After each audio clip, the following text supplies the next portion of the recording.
What is up, my friends? How's it going? And welcome to the second episode of our live stream as Carthage with your fellow comrade Summary. What's up, my friends? How's it going? To second episode of so over here we are going to load into the save games. As you can see over here, I like to name my save game files in kind of like chapters. So the first chapter was the Thalassocratic Empire, and the second chapter will be the First Punic War, because we will be at war with Rome. So without any further ado, let us hop right into the campaign.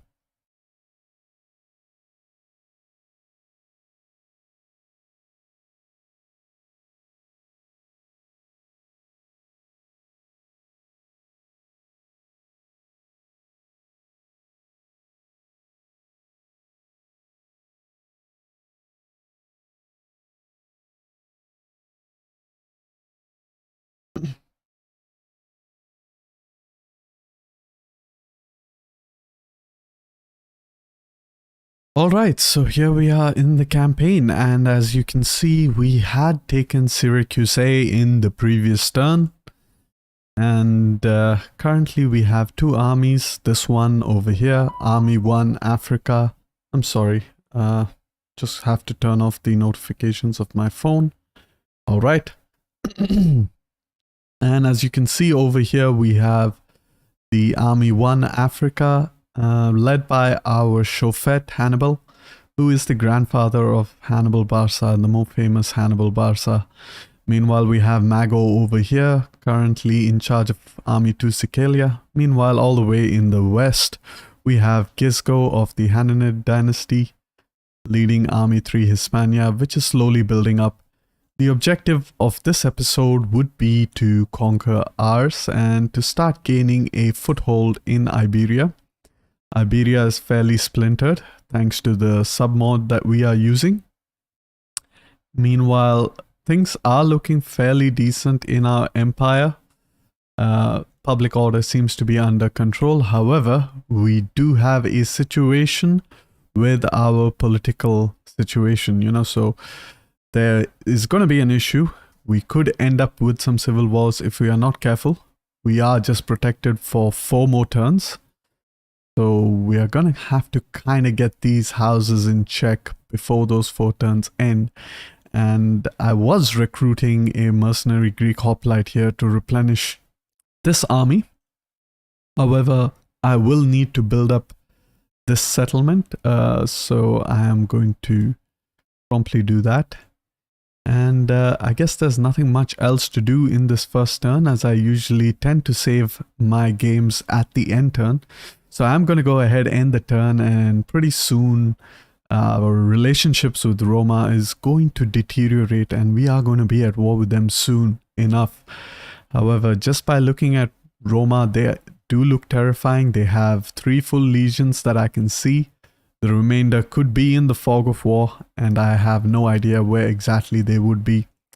Just a quick look at our family tree. We don't have any characters. However, we do have a female character over here, and once she gets to gravitas 20, I can marry her off, and I can get our second character in the campaign, who will most likely be leading a fleet.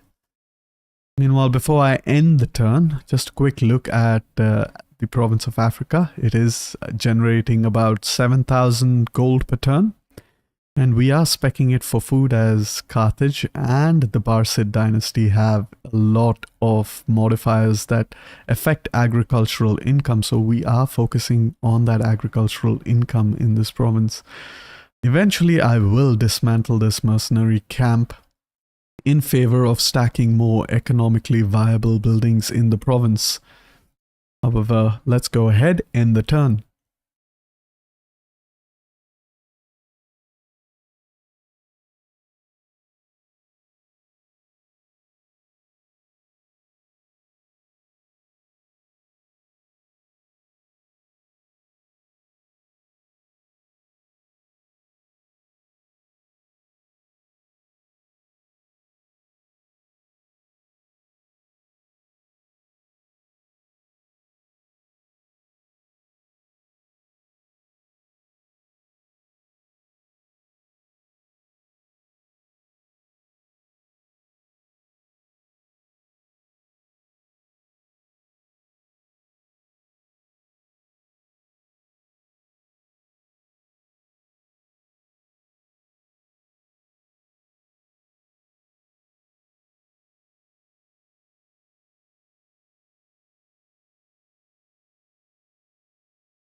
Alright, so here we are in the next turn, and alright, we are going to take the agrarian field because we are focused on agriculture. Meanwhile, the protection is expiring in 3 turns, and yeah, factions are not looking that happy, and the reason being the government type is really hurting us. They do hate barbarians as well. Other factors -10. What is other factors? Could it be our faction leader? Yeah, disdain, that gives a -10. But that's not really helpful, is it? That is unfortunate, really. So what can we actually do? We can send out some people to kind of go on organized games in certain provinces, especially our low public order provinces. Marry off this character, that should get their party fairly loyal. So pretty much just the Magonid dynasty is a problem, and let's have a quick look at what exactly do they control, just in case we do end up in a civil war. The Magonids are pretty much, you know, in charge of Mauritania. And yeah, one of the main reasons they dislike us is that they hate barbarians is just also contributing to that. We really need to kind of, you know, resolve that situation. We only have like 3 more turns to do so, and they might actually rebel against us. Meanwhile, Rome is like, you know, is a threat, so yeah, we're gonna have to watch out for that, really. I could level this up, but I will need some cash in order to deal with that, you know, with that loyalty of the parties. And yeah, so for now, I'm just pretty much going to perhaps hire 1 merc over here, and then replenish with the hoplite unit over here of General Mago. Hello Shakti, welcome to the stream. How are you doing? Hope you're doing all well. And yeah, okay, let's have a quick look at Corrales. Things aren't looking that good, actually. Are we taxing Corrales? Yes, we are, so might as well. We don't really have a lot of cash, so yeah, I guess I'm gonna have to go ahead and end this turn. One thing I could do, and one of my followers actually suggested it. I believe it was Arjun, not sure. You know how to deal with attrition in the sea. Yes, there's a very simple way of dealing with attrition in the sea. All you need to do is build a fleet with a let me just show you over here in Tingis. Do we have another character? I could hire another Magonid. That might help. So let's go ahead and hire another Magonid. Give him a fleet, the cheapest fleet. There we go. All right. Let's name this Rub 1 Qarthadastim. All right. And what you need to do, Shakti, is you actually need to build a supply cruise ship. And once you build this, you basically have to keep your fleet close enough to your army so that they don't get attrition at sea. So hopefully that answers that. And yeah, over here, looks like nothing else we can do in this turn. We could probably hire some characters over here. Quick look at what we can. We can get 3 Balearic slingers. They're pretty cheap. And one thing I didn't actually take into consideration is that, you know, Carthage does have a lot of upkeep cost reduction for mercenaries, so we can hire a lot of mercenaries and they are fairly cheap. This Balearic slinger is usually around 250, 300 gold per turn for upkeep. However, as the Carthaginians, it's only costing me 139, which is pretty significant if you look at it. And that is because we have -15 mercenary and elephant upkeep. However, let's just have a quick look at our level 3 barracks. And yeah, the Balearic slingers over here have a 266 upkeep cost. I'm guessing that is wrong, because once we will be able to hire them, it will show the true value. And as I said, 266 is actually the base value. However, we are going to keep some of that cash in handy. Meanwhile, public order is not looking that good over here.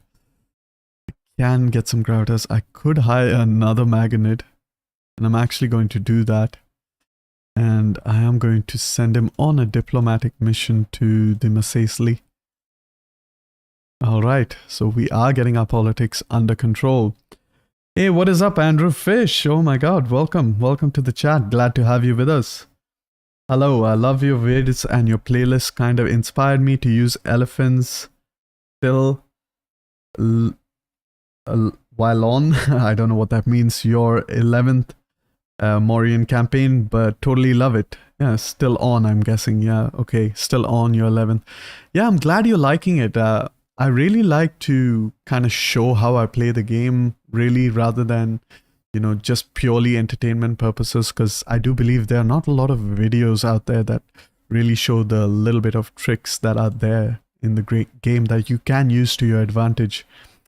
However, I hope you enjoyed the series, and there's a lot more to come. So let's go ahead, just end the turn.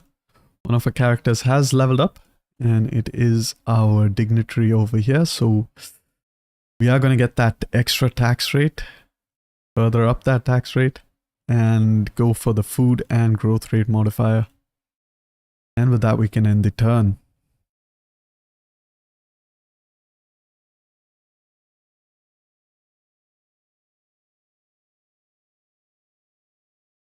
Shakti, in my last episode, I did use chariots, and they are incredibly powerful. There is a very particular way of using chariots, and like if you look at my last, or my 19th episode, I think somewhere around the 45-minute 35th second mark, and I know this because I actually shared a timestamp on one of the Discord servers that I frequent. Basically a friend of mine, Toxberg, who is also a very popular YouTuber. And I actually show in-game how I got around 1,400 kills as a chariot unit. They are incredibly, incredibly powerful when used right. Non-aggression, moderate, I'm gonna accept that. Oh no, that's fine. It's totally fine. You know, the grammar, it's a keyboard, it's a typo. It's not really a grammatical error. And that tends to happen from time to time, especially if you're quick with typing. Diplomat has returned, accompanied by a famous bard. Public order in all provinces. That is helpful. And there we go. Tensions in Sicily. So pretty much in the next turn, I believe, Rome is going to declare war on us. And we are not at all prepared for this, to be honest. So it's going to be very interesting. It's going to be a baptism by fire, really, with Rome. Fortunately, it is what it is. Going to hit the spacebar so that our fleet moves a bit quicker. And we have discovered the Lusitani. They don't really like us. And he also suggested to actually, you know, to create a fleet that can go towards the Black Sea, and that might be a better option because we do have a diplomatic penalty against all Iberian factions. However, once we get north up into Gallia, we should be able to trade with the Gauls. Just wondering, can we build another fleet? We can. It's another Magonid dynasty. I mean, I don't know. How's their loyalty looking? Still do not like us that much. Can improve some public order further. And as far as politics are concerned, we just have 2 remaining turns to be protected. Keep in mind that sending all these characters on these sort of intrigues kind of reduces our influence. So that's not really helpful, as we do want to get into respected in the Senate, as it is the most optimum. Shakti, that's crazy. Now I'm sad that I never used chariots in my Mauryan campaign. You can always play another campaign, man. They're just such a fun faction to play as. And honestly speaking, you know, If you look at that timestamp, 45 minutes, 35 seconds again on my 19th episode, you will see how to use chariots. And pretty soon, I know I haven't released a tactical guide series of late, and that's because I have been really, really busy. However, I do intend to do so quite soon.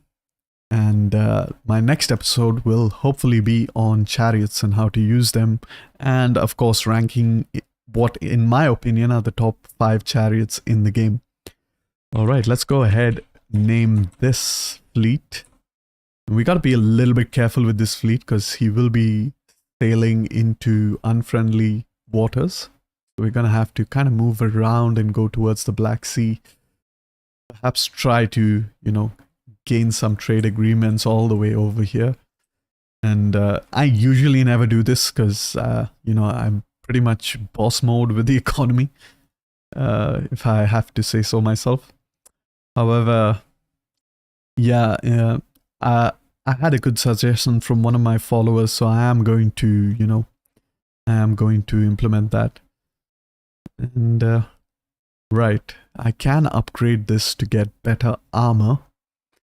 However, in the early game, that's not really that critical. I mean, it will just give me a couple of points of armor. And for those of you who have seen my unit stats in detail guide in my tactical guide series, you will know that armor is basically RNG. So even if you have high armor, it's not necessarily that it will apply all the time. So I think what is more important is actually further specializing Africa. However, it is expensive. Each one of these buildings are 5.5. So I might have cheaper options in fishing ports over here. And can I hire... I will need a spy, because I need to see what's going on in Italy. And in Italy, sorry. And yeah, now I can't see the 3rd Legion. And there is a new one over there. And what I also need to do is as quickly as possible, build up a fleet. I do have access to the Hexeris. However, they are expensive to upkeep, 600 per turn. We don't have that kind of money just yet. However, I could get just a few of them and they should be good to go. Meanwhile, politics is looking fine, so we can go ahead in the turn. Total Hardcore Player, hi! I am playing a Carthaginian livestream just like you. However, yours is bordering on the insane.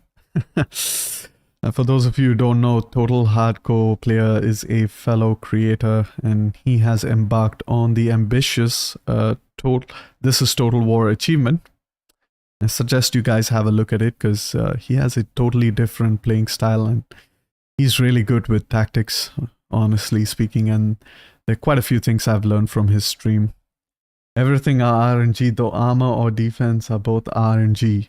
It's true. However, melee defense is not really RNG because whatever the value is, that's what applies, So if you have, like, let's say a melee attack of 20 and you're hitting a unit with a melee defense of 15, that melee defense of 15 is always going to be there regardless. It's not going to roll 1 from 15. However, with armor, even if you have 50 armor, it's going to roll from 1 to 50. And if you're unlucky and you roll a 1, you pretty much get all the damage that is dealt, right? So it's not like you have 50 armor at all times. So, I mean, if they did, oh my god, yeah, there we go, the Punic Wars. That is really scary. I'm not gonna lie. I just have one army here versus an entire... Oops, yeah, gotta get him there. Transfer him. Move him back into the port.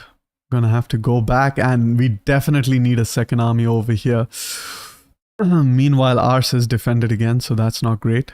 Things are not looking good for us. Sanket Barek, how you have no lag in battle? I saw your Mauryan campaign video. Yeah, I'm really fortunate to have a very high-end PC, and the way how Rome 2 works and older Total War works, that's not necessarily always a helpful thing. However, I guess I'm just lucky that my exact PC composition or configuration works out for me. All right, so what can we do now? We don't really have a, oh my god, pacifist. This is one of the worst traits in my opinion, because, you know, if you're at war with 3 factions, that's minus 15. That is horrible. However, we are kind of lucky in that we have a couple of politicians that we can send on a mission that will further tank our influence. It's looking at 33. Oh, and you should try some Scutari mug. Oh, you mean these guys, the guys with 22 armor? Yeah, they're definitely really good. I mean, I'm sorry. I would say they are even better than the Sicilian veteran sellswords, because they have a lot of melee attack and like just 3 less in the melee defense. Honestly, the only thing they don't have in their favor is that speed. So kind of like what I like to play as Carthage is kind of, you know, their famous Cannae tactic, in which I use my hoplites to hold the front line, and then use my melee troops to kind of encircle them in a reverse crescent. And we will be seeing a lot of that soon. And I am quite stuck on what I should do. I could expand the city, however, I don't think that is a priority. The priority is quite clearly hiring a fleet, and not just any fleet, a good fleet. So we are going to hire a fleet to the landowners. Now, which one of these have good stats? All of them have crap stats, so we're going to take this guy, I guess. And we are going to go for the heavy Hepteris. And we are going to name him Navy 1 Carthage. Let's go. And we are going to hire some assault Hexeris. We can only hire 3. That's a shame. Maybe I can stop building these fishing ports, because I really need to pump out these, and we can only build 4 in a turn, so that's not that helpful. Meanwhile, over here, this fleet is ready to go explore. So we are going to go towards Knossos. Sanket, have you used any mod for DEI? I am facing lag only in DEI. If you know any, you can suggest. Anyways, good work in the Morian update. I really like the war elephants. Thank you, really. I really enjoyed designing those elephant units. However, to answer your first question, I don't really use any performance mods for DEI. And yeah, as I said, I have a really high-end PC. It's like one of the best. I have a 3090, you know, NVIDIA card, so that is really powerful. Okay, what about taxes? Is anyone over here a populist? No. Good stuff. So we can raise our taxes to max. That's what I'm going to do, because we are at war with Rome. And I don't know if I should actually venture out into Cosentia, kind of liberate it just to create a sort of speed bump. I do want to take the offensive to Rome. Meanwhile, over here, this guy can move in the next turn back into Qarthadasht. Let's go ahead, end the turn. We do have a character we can level up. We can get some more cultural conversion with this guy. A bit of empire maintenance, that is always helpful. And some research rate. Right. Okay.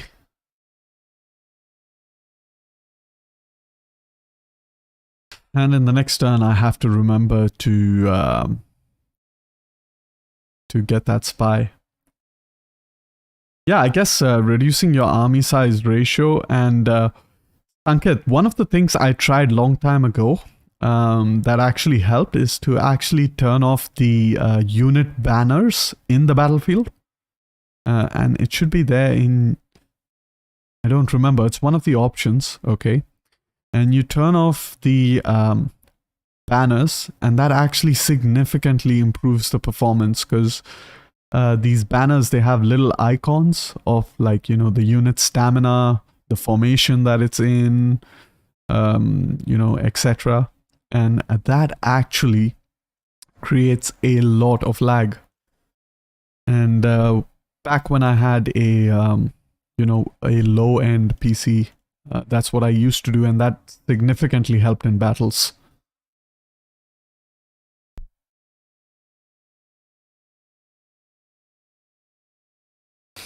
Yeah, and I do agree with the total hardcore player. You do want to switch off things like that aren't really important, like grass.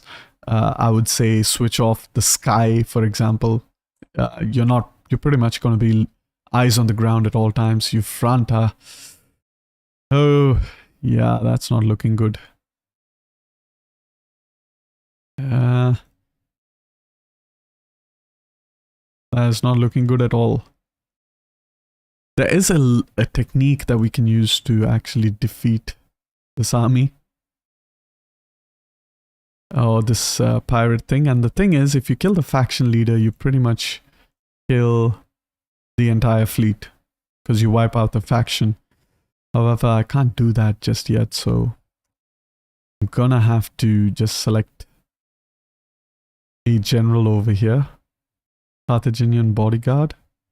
Yeah, the bodyguard cavalry is... Well, there's a lot of a trade-off.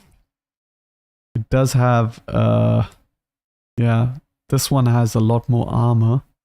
And I would recommend getting armor versus melee defense. Or no, actually melee defense versus getting armor. This is a much better general, in my opinion. We're just gonna name him Army 4. And let's say Mauritania. Okay. Research. We have also completed punicization, which is basically the final research. So now we can, you know, go for that growth rate. For those of you who have seen Total Hardcore Player, he does suggest in his chat the growth rate, and I totally agree with him. One of the best things you can do, because your provinces grow quicker, therefore you will have more money. Meanwhile, over here, you're gonna have to just move this guy. I wish there was like a shift click with fleets, you know, so that you could give them a lot of command orders so that they could kind of have a memory of where to go. Meanwhile, we have discovered Knossos. Will you trade with me? Beautiful. Okay, I need some gold, man. Badly need some gold. Okay, great. Rhodos, will you trade with me? Great. Give me some gold. You'll give me more. Wonderful. Pergamon.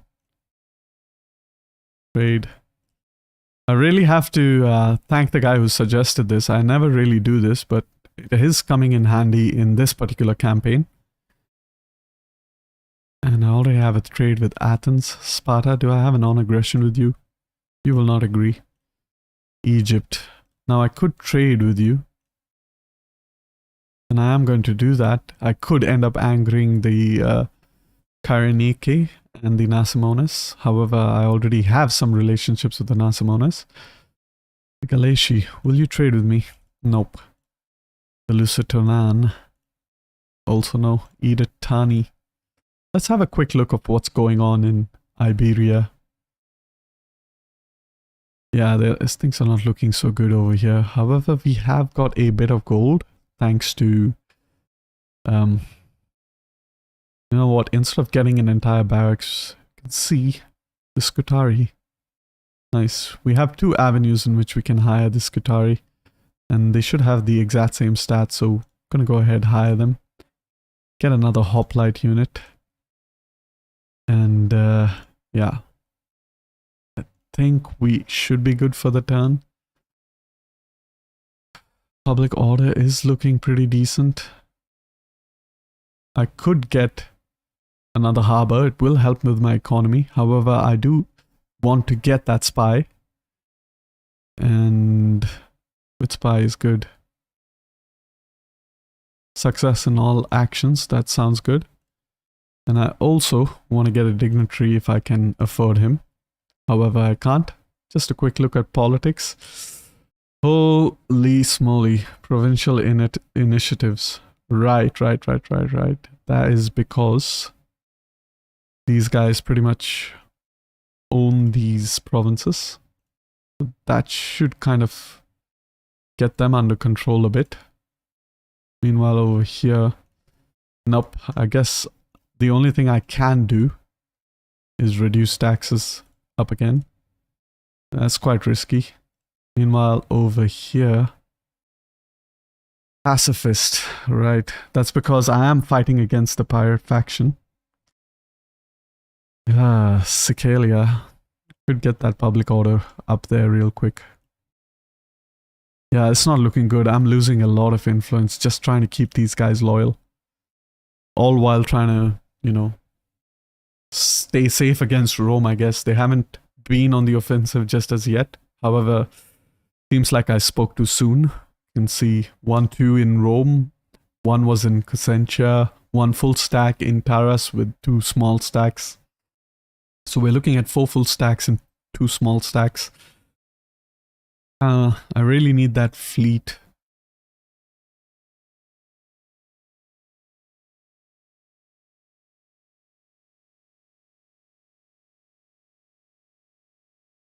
And once I get that fleet, you will see just how powerful it is. I mean, because I will be able to wipe out full Roman armies if I catch them at sea, and there isn't really a sea between us. They can just pretty much march from Placentia into Syracuse in Sicily.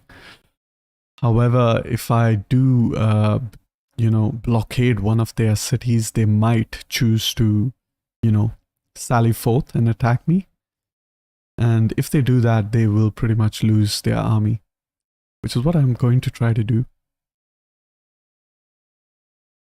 So the good thing is these pirates are not in a mood to attack me. And that's because I'm guessing my garrison is fairly strong. It's time to send my fleet. It's nothing big, not a really powerful fleet. It's fairly small. Andrew Fish, hello. I'd seen you in our vids. You're amazing in terms of battles. Would love to see you in those popular online battles. I'm sorry to break it to you, Andrew Fish, but I really do not like multiplayer in Total War Rome. Or any Total War, to be honest, because there's just a lot of cheese that you can do. Meanwhile, I think it's time to kind of get a secondary army. It's gonna be a little bit tough to maintain. However, we have to try. I think our economy will improve once all of these are... talking about the Immersoholic ones, the competitions, I'm guessing. Numidia has also leveled up. We just don't have the economy to sustain that. And what's more is that we actually have a huge political situation. And yeah, pretty much things aren't looking good. Mercantile pacifist, right? We could find ourselves in a big troublesome situation if we do not try to salvage the situation. We're going to have to figure out something, and we're going to have to figure out something quick. So now, I'm going to move towards Macedon. Nope, didn't discover them. Oh, that's unfortunate. Let's go ahead and end the turn, and hopefully something will develop in the next turn. I guess a worst case scenario with Sicily would be to completely abandon the province, actually, unfortunately. And it looks like one of the Roman armies has ventured into the sea, so that's great. I am going to change course and intercept. Meanwhile, one army has landed in Syracuse, so I am going to intercept. And the thing is, you really want to intercept these armies. You don't want them to have the initiative on your own lands. And it's always good to attack an enemy in your own land, because, you know, while they would not take the replenishment, you will. So eventually you will be able to grind them down. And considering our economical situation, I guess, you know, I guess we are going to have to do that with Rome. You are great like that. Don't need not go there. Learn a lot from you in terms of economics and yeah, use of elephants. Yeah, I really like elephants, man. What can I say? You know, they're really a powerful unit in the game, and you know, they're really, really good when used right. A lot of the units I've actually, you know, I used to create a very generic comps about, you know, 5, 6 months ago. However, you know, currently what I do is that I actually build a very versatile army, and I always recommend that because you can pretty much be useful in all situations. Alright, so we have this Roman army over here. Has a lot of superior units, a lot of principes or principes. We have a spy, gonna send him into Cosentia. And what we could do is, now that our slave pens is built, we can actually focus on that slave economy. And this building is costing me 300 to upkeep. And we're gonna have to attack this Roman army, no doubt about it. And so, yeah, I'll have to kind of do that. Meanwhile, over here, before we can do that, let's just go ahead, have a quick look, discover Macedon. Go ahead and see what else we can discover here. Nothing much, really. I think we have discovered Thinny. Macedon, will you trade with me? Nah, you hate the RDI. What about Thinny? Will you trade with me? Perfect. Give me some gold. Desperately need that. Seems like they won't. Might give me a bit less though. Bithynia is great. Pay me. Good. Willing to pay a lot more. I'm always in favor of that. Thessatani. Okay, you will trade with me. That does mean the Editani will kind of hate us because they are at war with the Sistani. Now that I've done that, what else do I need to do? To have these mercenaries over here. I think I am actually going to... I mean, I could focus up this army, but I am pretty happy with where it's at right now. It should be able to defend Iberia quite well. And the real focus should be Rome, honestly speaking. However, before I fight that battle, let's not forget to move this fleet. We could use some more trade agreements. Just have a quick look at our... Oh boy. Yeah, I guess secure loyalty. Last ditch effort. Meanwhile. Yeah. Secure loyalty once more. I really should dismantle this building. I mean, it took so long to build. However, I am gonna have to dismantle it, it seems. I could just wait a bit. I mean, it's all about getting those Balearic slingers, which I should be able to right now. And these ones cost a lot more. That's surprising. However, without any further ado, let's just jump right into this battle. And this is a make or break battle. It's our first battle against Rome. The power of balance is heavily stacked in their favor. However, our elephants are going to come key, and we are going to try our Battle of Cannae tactics. Quick save, and I will see you all in the battle. I'm playing as Epirus hard at the moment, and I'm thrashing Rome with Syrian Merc elephants. They are amazing, and Pyrrhus is a beast historically, and DI kinda OP. Well, honestly, Syrian mercenary elephants are the third best elephant units in the game. However, they don't make my ranking in my elephants video in my tactical guide series, and that's because they are a mercenary unit. But they are better than the Seleucid roster variant of the same unit. So, yeah, definitely Syrian mercenary elephants. Alright. So Rome seems to want to have the terrain disadvantage. Quickly going to set up our army. Hoplites in the center. Get about these 3 guys on the left. Actually, 4 guys on the right, 3 guys on the left. Now, these guys have 300 per unit, so I am going to give them that. Quickly set up our army here. And we are going to keep these guys thin. We want the Romans to kind of attack these guys. Put our archers in behind them. Turn on that guard mode. Never forget to do that. Last thing you want to do is accidentally move your entire archer unit just because, you select or command them to attack an enemy that is, not so close as you would hope them to be. And yeah, with that, looks like our deployment is done. So I am going to start the battle quickly. About face over there, fast forward over here. While we do that, we can actually just slow down a bit. Place 3, really, yeah. The first two are the Mauryan elephants, the general unit.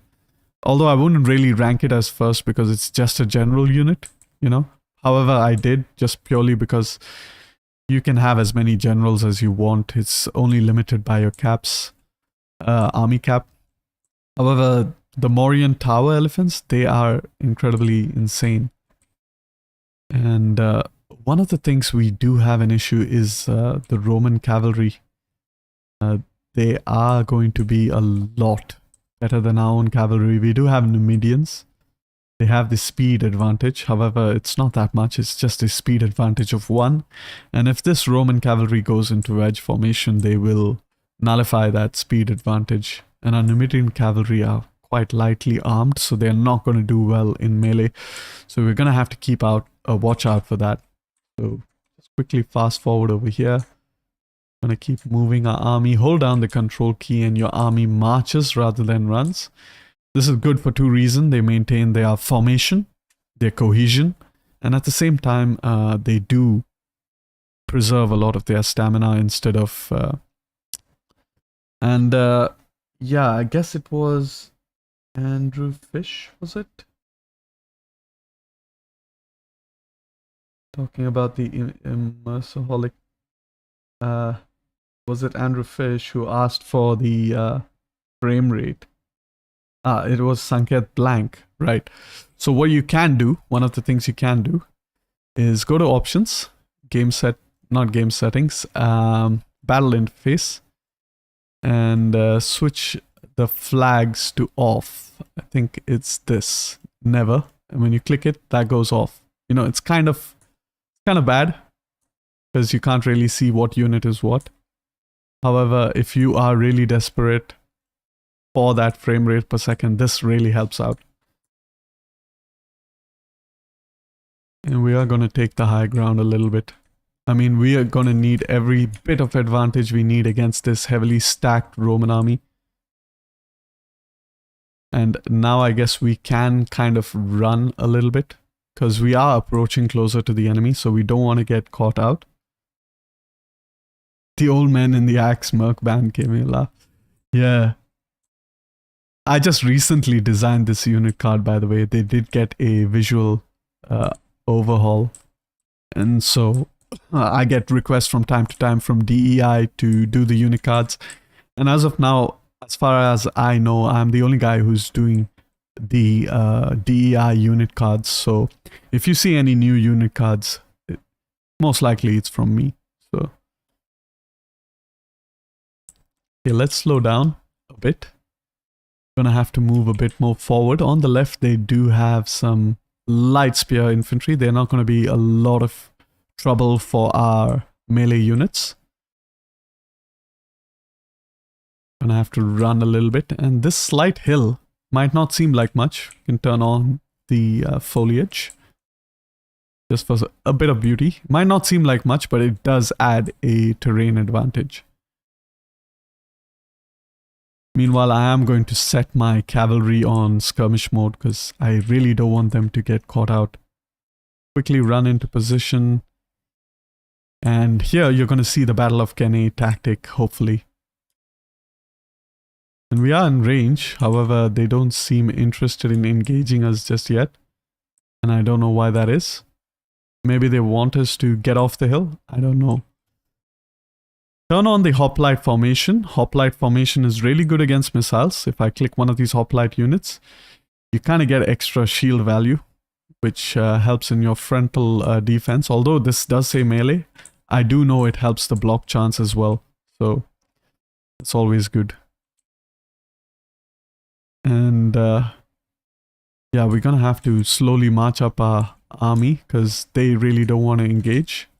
And this could be a little bit risky because we could lose cohesion while doing this. So I always suggest to kind of do it a bit slow. However, hoplites can move in double time. They are active for some reason, although I never really ran them that much.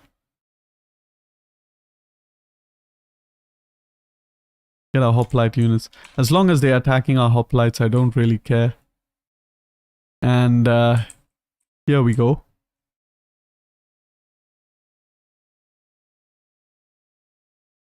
Gonna move our missile cavalry a little bit tucked into the flanks. We do have our elephant unit over here.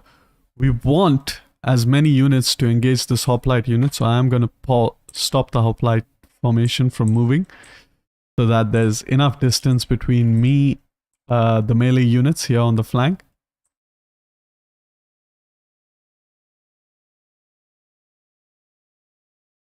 Meanwhile, the right flank can kind of turn about. Alright, the cavalry is charging. Get a general there, he's actually a good counter.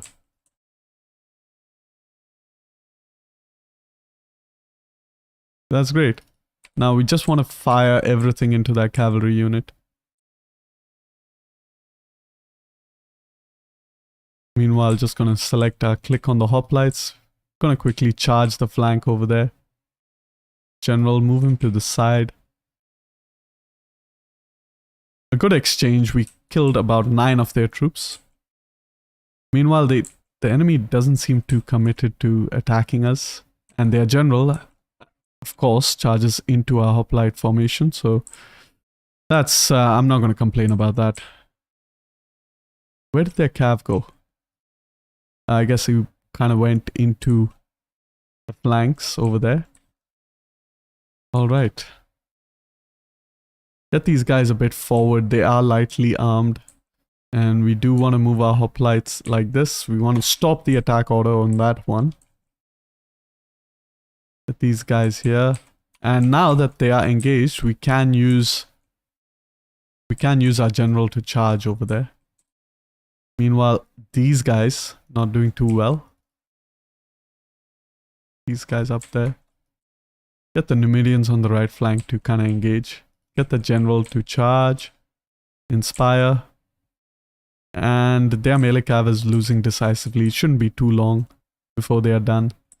Meanwhile, this unit is losing decisively. We need to kind of remedy that. And I don't really have any reserves.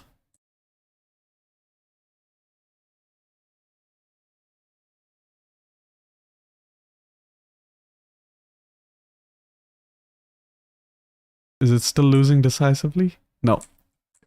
Situation has stabilized. Move our general out. Get the Scutari in and behind. Our archers can hit the general unit. The faster we kill this general, the better for us.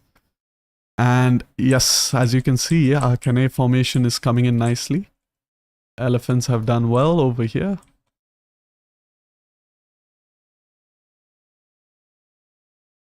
Go ahead, attack the flanks. You pin this unit down over here. Meanwhile, you can hit this here.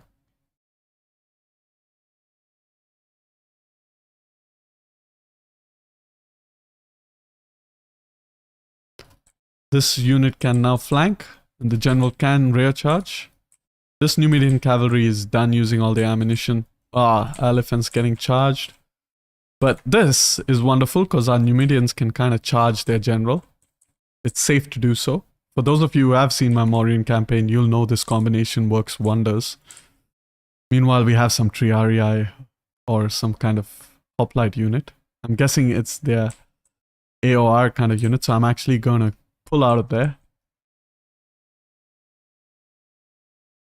Just temporarily. And the enemy general is dead. That means my Numidians can go ahead and just start peppering this unit. Meanwhile, their right flank has crumbled, which means it's time to start the envelopment. Get our Numidian cavalry around, our general around. Peppering is happening. This unit is wavering and it might just rout. So I'm gonna pull it out.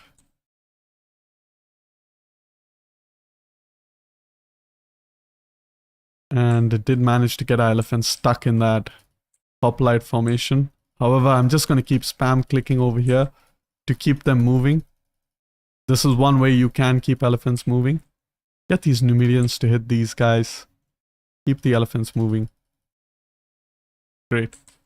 And here on the left flank, we are ready to envelop them. Get these guys here.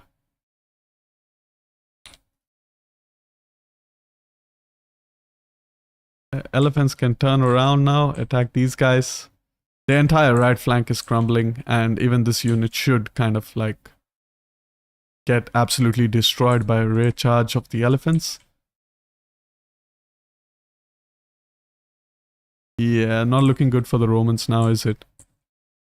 And we can charge the elephant. We did manage to lose one elephant unit.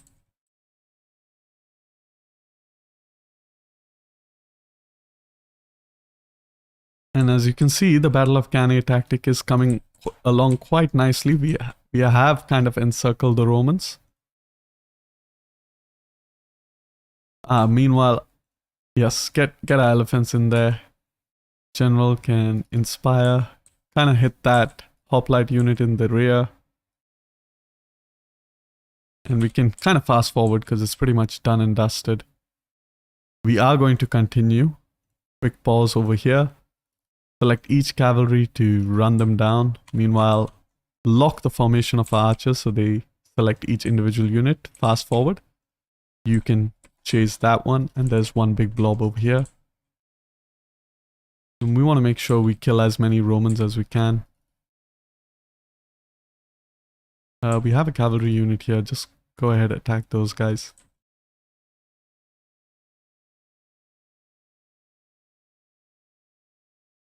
Just like Cannae, yeah, exactly. I mean, this strategy is quite, yeah.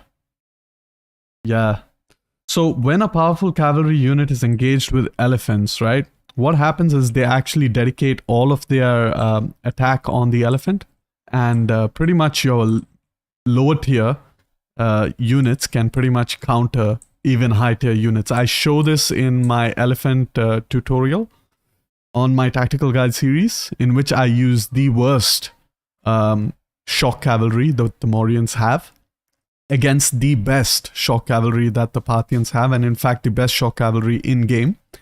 And yeah, and so pretty much absolutely obliterate them, and I don't lose a single cavalry unit, so it's pretty great. So it should be easy to replenish our army. We had taken about almost 500 casualties. However, we have almost wiped out an entire Roman legion. The first of many. Good night, Total Hardcore player. Thank you for tuning in. Real pleasure to have you as always. Good night. Good night. And we are going to enslave the Romans. Now, I could pursue. However, I'm not going to do that because I do want to replenish. That is the priority. So I'm going to move back into Syracuse and go ahead, take some more army upkeep cost reduction. Cavalry. Yeah, I guess we can focus on cavalry. And even the replenishment rate. Meanwhile, we can also... I've been playing Rome 2 for 6 years and never knew that. Yeah, there are a lot of hidden things in the game, a lot of hidden mechanics that if you actually use the game, you know, if you kind of know it, then you kind of know it, and it's really helpful. So over here we have 200, so I could technically get 10 of these and still have decent, a decent, not decent economy, but something better than what I already have. So Quick look at politics. We need to keep looking at politics. We have no choice. Because our political situation is really bad. So we're going to keep some of this money. And we can go ahead and end the turn. We need to save up on some money, actually.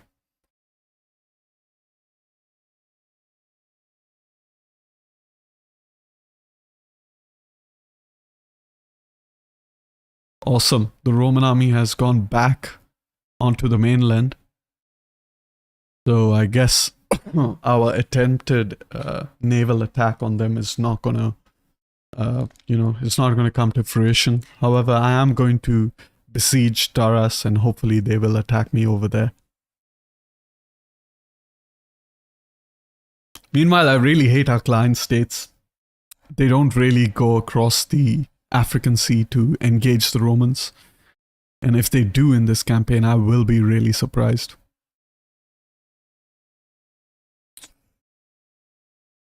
These pirates are a real problem.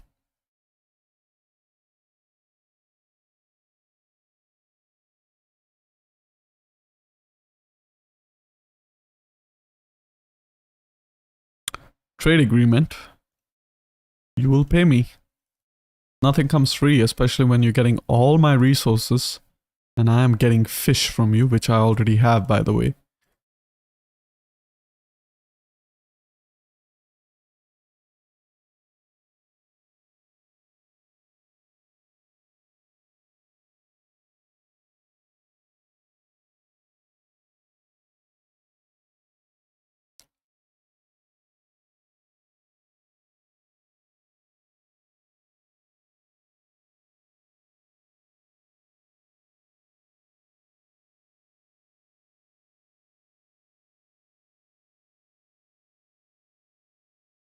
All right. So here we are in the next turn. Our army is already almost fully replenished. We'd ideally want to get rid of these Galatian mercenary warband. I mean, they are cheap. They kind of do the trick. However, they are also at the same time really fragile. And how much more expensive? I'm just paying 65 more for... and just 29 more for the Sicilian veteran sellswords, who are more defensive in nature.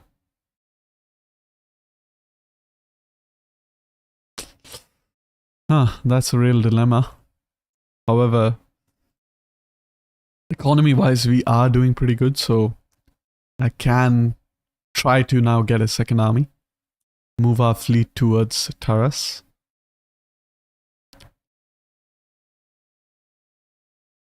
And I will need some lighter ships, some faster ships. So let's go ahead and get them. Can only get 3. And over here, we are going to recruit some mercenaries. These Iberian or Balearic slingers are quite expensive, so I don't think it's a good idea to get them as of yet. Meanwhile, I can get a couple more hoplites. Get a couple more Numidian cavalry. 218 for a cav unit. That's not too bad. However, we can get some mercs. Let's get that Scutari. And let's get some... let's have a quick look at politics. Yeah, we need to do some more politics. Send her on a mission. That didn't work. Send her on a mission. Perfect. And you get married. Also good. Can adopt. And now we have our first character that we can use. What we do want to do is we actually want to replace, we want to get this guy in as the general. Or as the admiral, rather. Hello, Angry Bacteria Horde. Welcome to the chat. I have a question about DEI politics. As Armenia had 4% chance of civil war, clicked secure loyalty, and the chance of civil war went up. Oh, that sounds like a bug. That doesn't sound right. Because if you had 4% chance, I'm guessing they were just slightly above -10. As long they are -10, your risk will be 0. And if you secured loyalty, then they should be at a higher loyalty value. So probably I don't know, -5. No, it gives +10 loyalty, so they should have been at 0. So I have no idea. I have no idea. That does sound like a bug or something. Because that action under no circumstance should, you know, make the chance of civil war that much significantly worse. It happened just after I got declared on by 8 factions, so that campaign is pretty sunk. Armenia, I'm not gonna lie, it's a hard faction, and what's harder is Pontus right next to it. I mean, a lot of people don't think Pontus or Armenia is that hard. And the thing is, when you're playing as Armenia or Pontus, you're pretty much surrounded by really hostile factions. Pretty much get declared upon by everyone, especially Pontus. And the geography in that region isn't all that great as well, so you are kind of surrounded. You know, you can be attacked from any direction, and there aren't really a lot of good choke points. Your only saving grace being your capital, which is a walled settlement. However, I do believe the way forward, or how I would play Armenia, I've actually never played them, would be to kind of secure the Caucasus. That way I do have a natural defense in these mountains. And then I can focus on just the other 3 directions. Right, so economy is still slowly picking up. Meanwhile, I can go ahead and just blockade that settlement.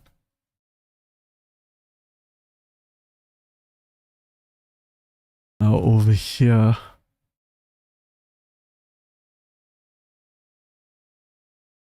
so the Editani kind of have moved away from their settlement, so that's great.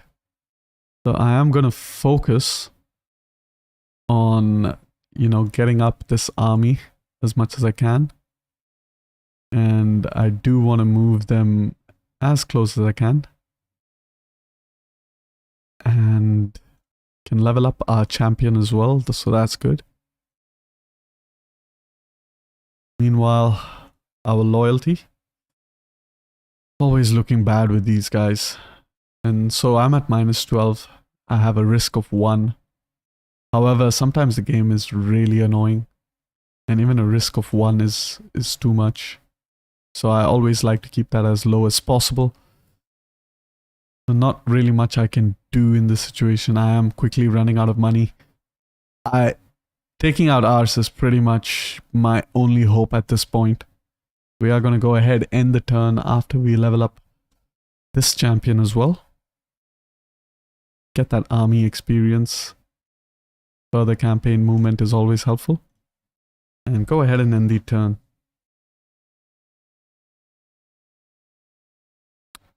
Right, so see here, the Romans attack us. Massive, massive, massive army, right? But we have a much superior fleet, so we are going to save. And we are going to sink every single one of these ships, and it's going to be fairly easy. Naval battles are super easy, and we have the Hexeris, which is one of the best, second best spammable like fleet or ship rather in the game. The actual best is, I think it's called the Hepteris, but they are capped. So you can only get 8 per faction for the factions that do have them. So we are going to put our big ships up in the front, a bit more maneuverable ships in behind, and our general really in behind. Don't want to lose our general. And we're going to start the battle. Going to fast forward. Just click the flags. Usually a bit easier to do it that way. And these ships are going to try to link up with their main fleet. And if you just hold down the space key, you can see which ship is going to ram which ship. You want to toggle on that melee mode for the ramming ability. Okay, this ship, I'm going to slow down now. This ship is changing direction, so it'll be better to attack it with that ship over there. It's pretty much like a puzzle, you know, naval battles. You kind of want to weave your way in and around the enemy units. Meanwhile, over here, this is the real threat. We have an enemy fleet, so they are also potentially able to, like, you know, ram us. So quickly, just gonna have a look, but we do have the Hexeris, and this is why the Hexeris is so good. And this ship is being boarded, so we are gonna quickly ram the ship that's doing the boarding.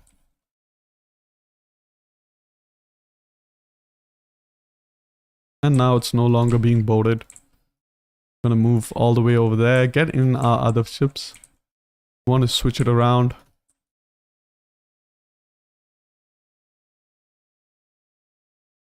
There we go, hit that one as well. So easy, man, naval battles, actually. And this ship has gotten in behind our lines.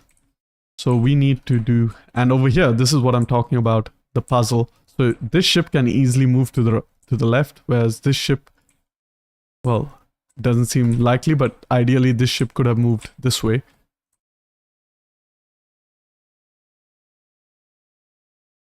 And this is the danger, actually.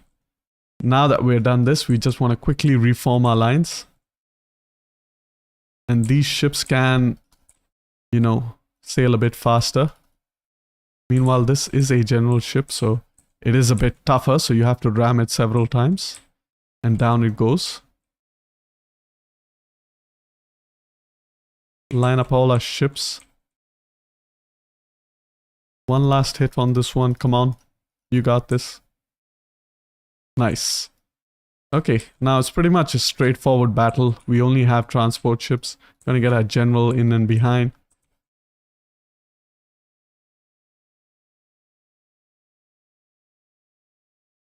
Good. Just fast forward again.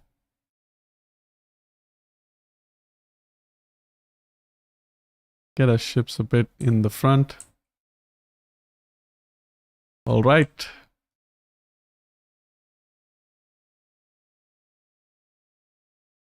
Slow down. Put these guys up forward. These guys there. Great. Can move sideways. You can hit that. There's more ships on the left hand side, so we are going to move our second row of ships onto that left hand side. Meanwhile, this ship has done a full 360. I don't know why. We want this ship to go over there. This one over there. Slow down a bit. Hit it over there. You, meanwhile, can go ahead, hit that. Hit that.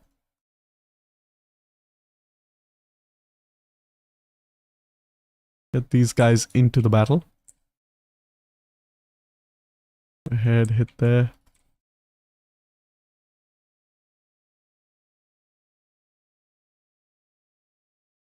Double time it.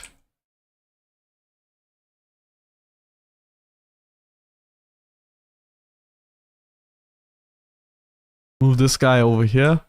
And we're gonna crisscross. Gonna hit this guy with that. This guy can come here now, since he's no longer attacking that ship. Meanwhile, this guy can move around. Here, we have these ships. This one here.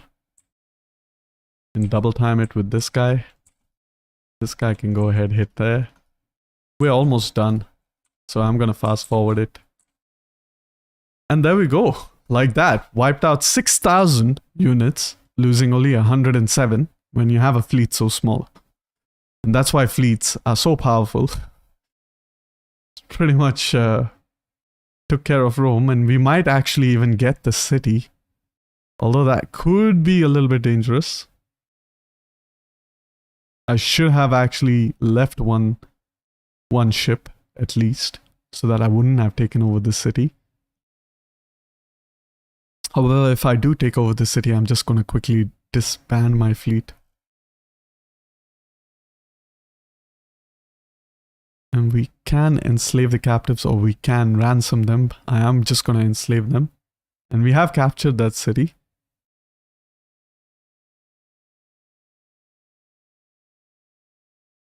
And we're just going to abandon it. I mean, it's lucky for us that the Romans have decided to just lay siege. I mean, if they decided to attack, then it would be tough because, you know, fleets don't do good on land battles.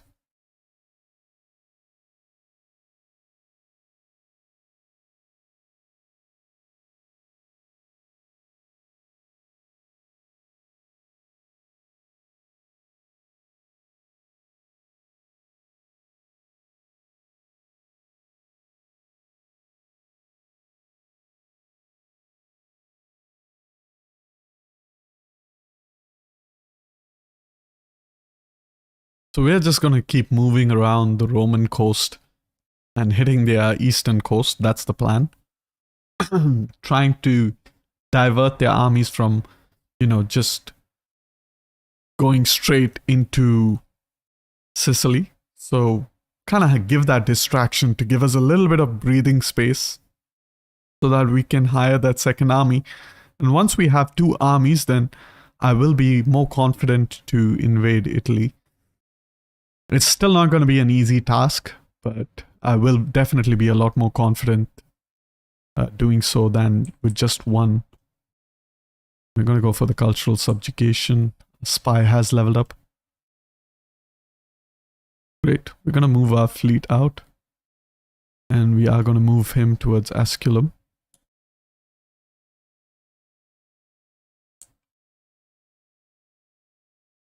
Seems I can't really attack Asculum. So I'm going to go for Erminum.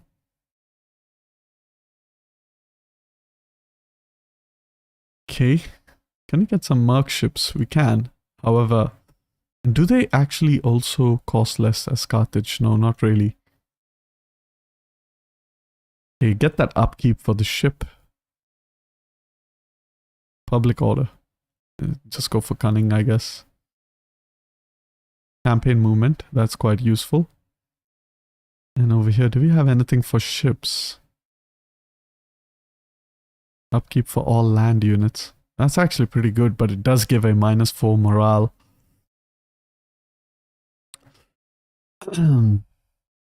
Great. And now it's time to attack the Editani. And we're not just going to attack them directly. We are going to ask the Sessetani to join the war against the Editani. And can get another Scutari. And I am inclined to do so. And we're going to march ahead. Attack the settlement. Going to quick save. And we can sack the settlement because it's not Punic culture. So that's going to be helpful. And over here, we do need to quickly hire up politics. We're going to have to secure the loyalty over there.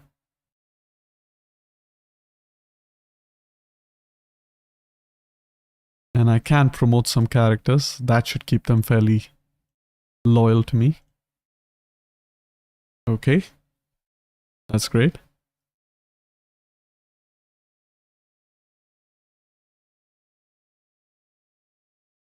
Influence-wise, we're right back where we started. Unfortunately. I'm gonna go ahead, build this one over here. Build this one as well. See if I can turn on some taxes. Yeah, public order is looking fine over there. Can turn on the taxes here. Public order is also looking fine over there. Paralis is looking pretty bad. Syracuse is fine, so that's great. We are making slightly more money. But we are going to be making a lot more once we attack the Editani.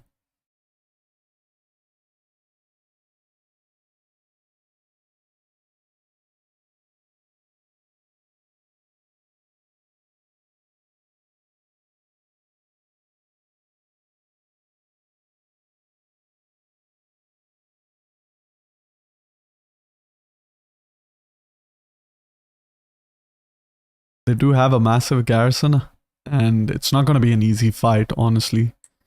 And we aren't even a full army. And we have really low number of missile units. So we're gonna have to play this a little bit smart. Get our cavalry out. Maybe try to actually entice them to attack us. Let's see if that works. Start the battle. And we are gonna fast forward a bit.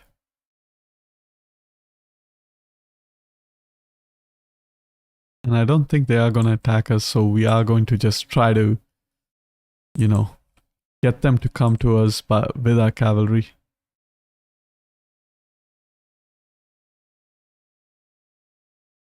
Move our cavalry out of there.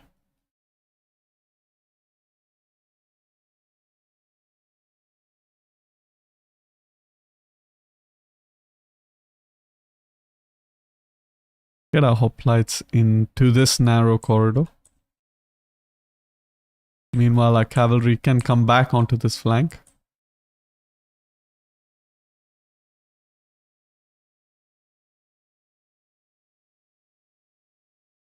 Those slingers can hit here.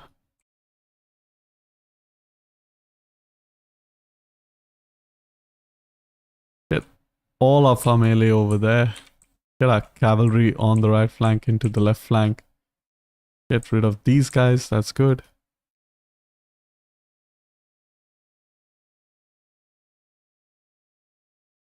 Quickly enable that hoplite mode.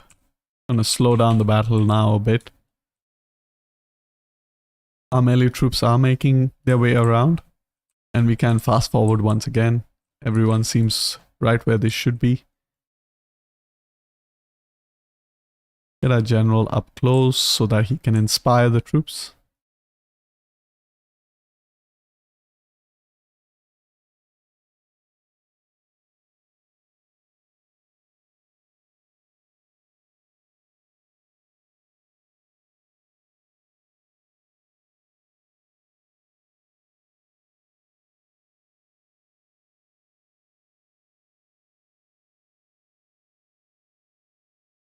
Get a cavalry into this big corridor so that they can easily escape. Meanwhile, over here, we can push up our swordsmen and unleash all of our pila.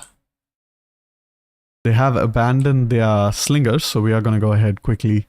Hi, Carthage done great. Hi, MedJ, welcome to the stream. Glad to have you with us. Welcome to my humble stream. You are some next level of YouTuber. All of you, like Immersoholic, Talksburg, even Terminator. I'm just starting out.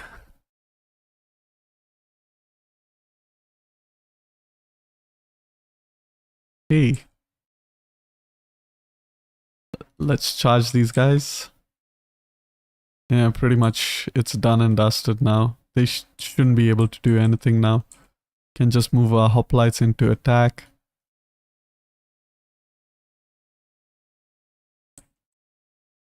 Move our cavalry behind again.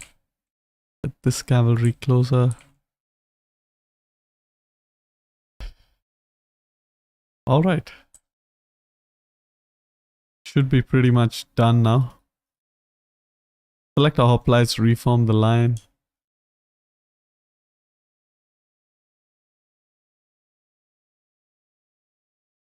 Yeah, it's done. Easy battle. We lost just a few Numidian cavalry. However, nothing we can't really replenish fairly quick. They do come from the third class population, so quite easy to replenish really. However, the big question is, where is the Editani full stack?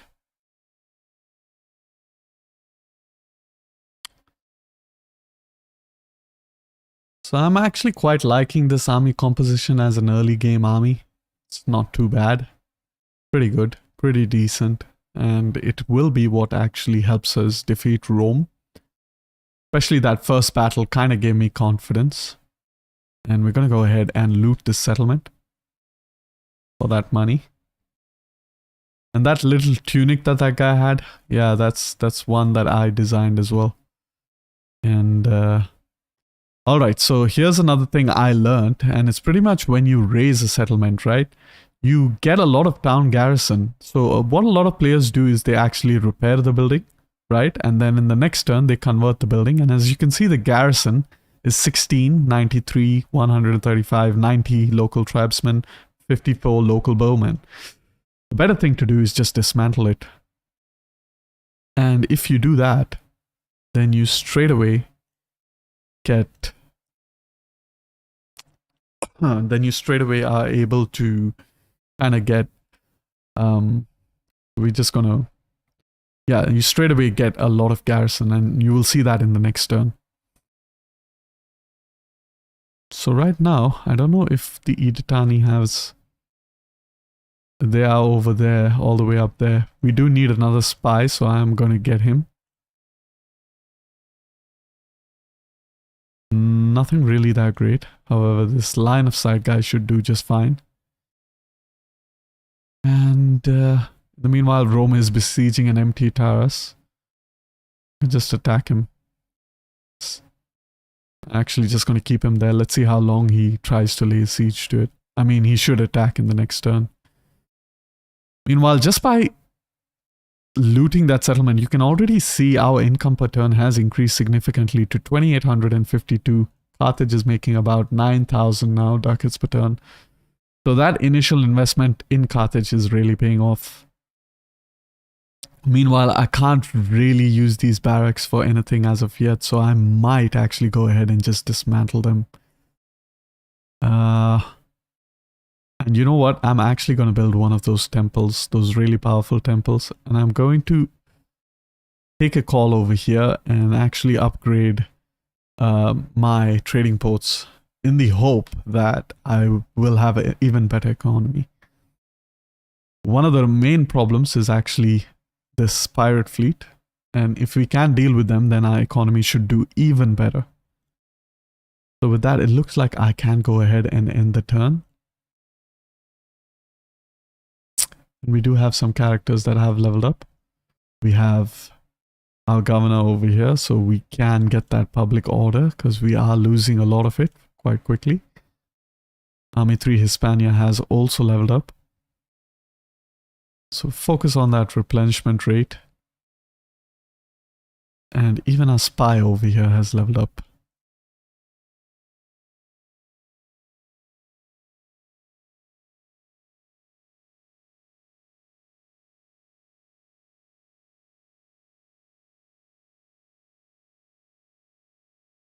Really a lot of Roman stacks. I'm looking at 3 full stacks, 1 move towards Cosentia, and we have 2 half stacks. So yeah. Sergeant Meme Swaraj, welcome to the channel. Glad to have you with us. Guys, if you don't know, Sergeant Meme Swaraj is the other major modder that helped, or rather I helped him make the Mauryan overhaul. He was the main guy doing all of the work, putting forward the requests. He actually did a lot of the geometry. For most of you who have seen my series, he did the geometry of pretty much all the assets, and I basically textured them for him. And he really helped out. He showed me some of the inspirational pictures that he got from sources, historical sources, and we kind of tried our best to work with what we have in the game. Okay, I can see that Editani stack. It's not looking too threatening, so that's great. However, he can get a lot of mercs, and that could threaten me.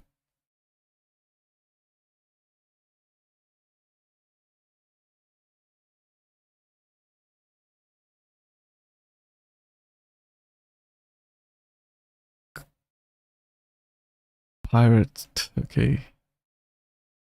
Epirus, these guys have stopped, and they have gotten the turmoil in Italy, so they do have this army that just popped up, and that's because I kind of took over Taurus, and probably seems like there's no point in laying siege to Ariminum, so I'm going to disengage because fleets do have supplies, and if they run out of supplies, then they take unnecessary attrition.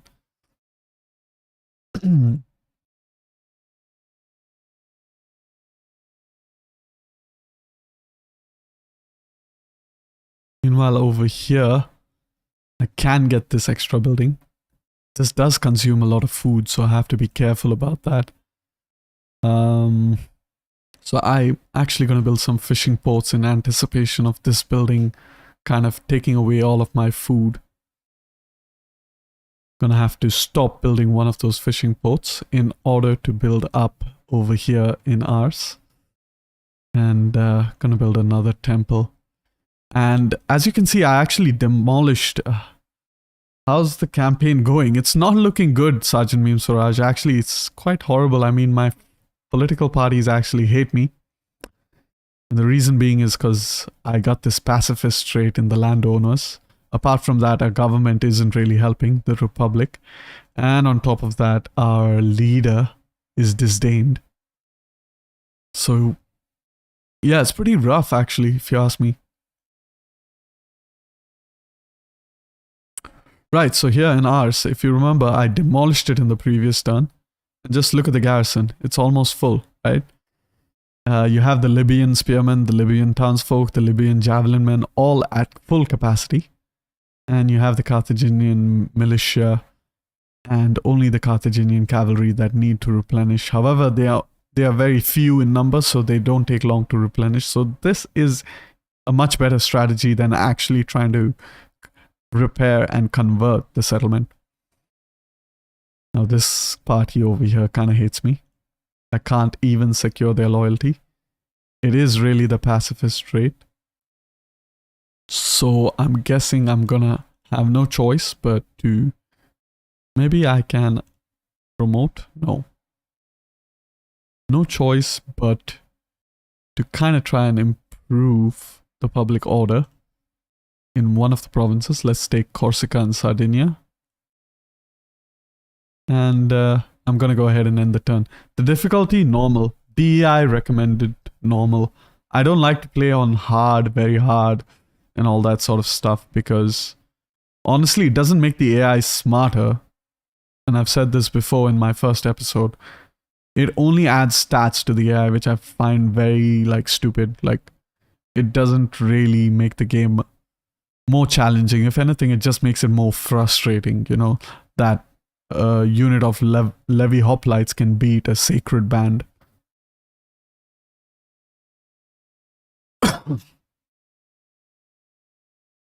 So I don't really recommend playing on like legendary and all of these things. I mean, if you'd like to do that, then like, I mean, sure, go ahead, do that. I mean, you do you, right? But me personally, that's not my cup of tea.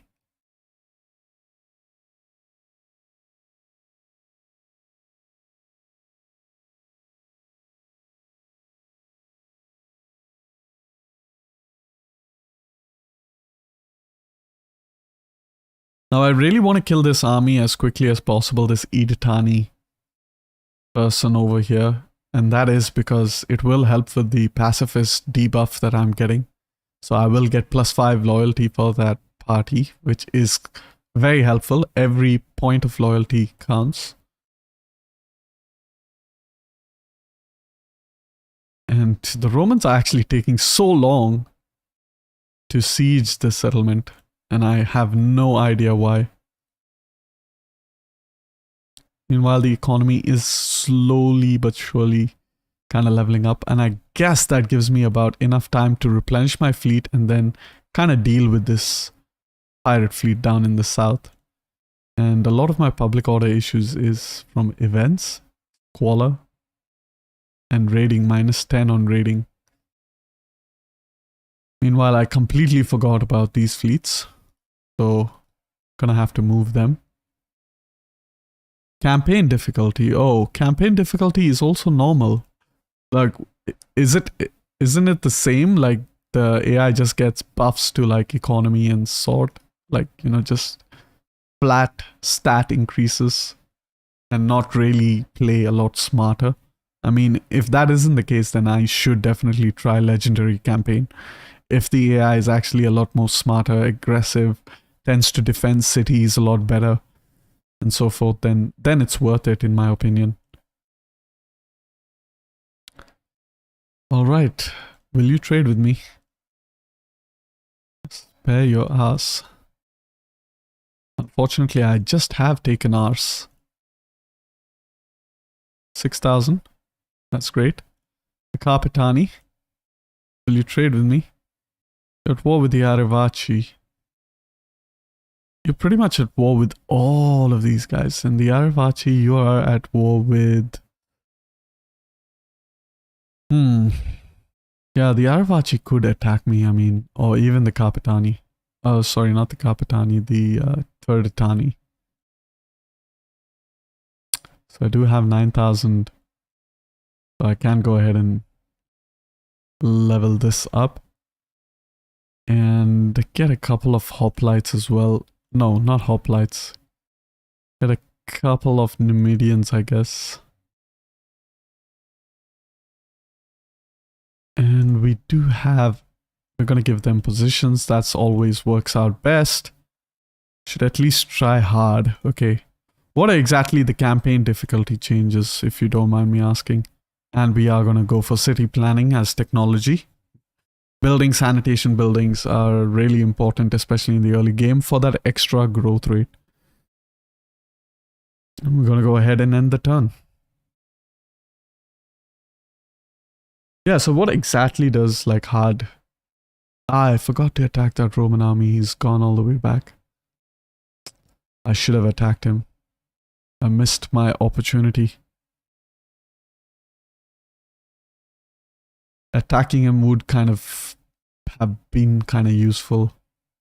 Could have dealt with technically one more Roman legionary. And I don't really need to show you guys this battle. We are just going to auto-resolve it. And we are done with the Itani. Gonna go ahead and enslave. And our spy is over there. So we're gonna have to move him in the next turn. Possibly steal some food. Do something, really. And I think attacking the Arrivaci next could be, you know, kind of worthwhile since they are part of the Hispania province. And we do have Punic culture as the dominant culture over here, so we will get a decent amount of population over there. However, once again, I'm not too happy. I mean, minimum on each front, I like to have 2 armies because the maximum armies that can engage at once on a battlefield is 2 full stacks, so that's about 40 units.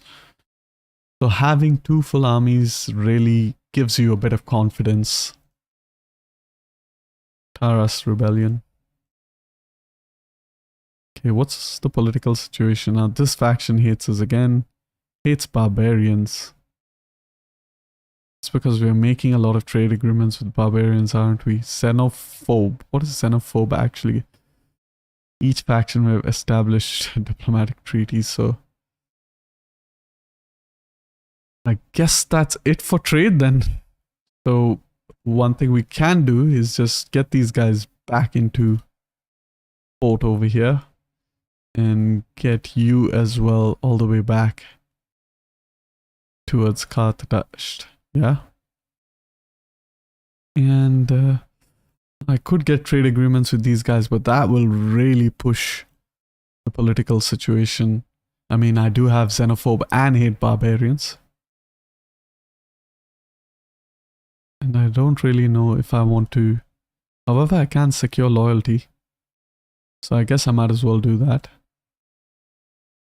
And honestly, this is the biggest struggle I'm having with politics in DEI ever. So we are gonna get some trade agreements. Namnetes, are you interested?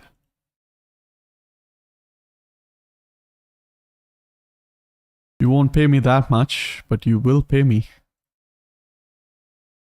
Okay, that's great. What do we have here? Lusitani, Cannae, Eperos. He's at war with the entire Hellenic world in the mainland. Meanwhile, our fleet over here still looking quite good. And can build another fishing port. We do need that. And with that, I am ready to end the turn once more.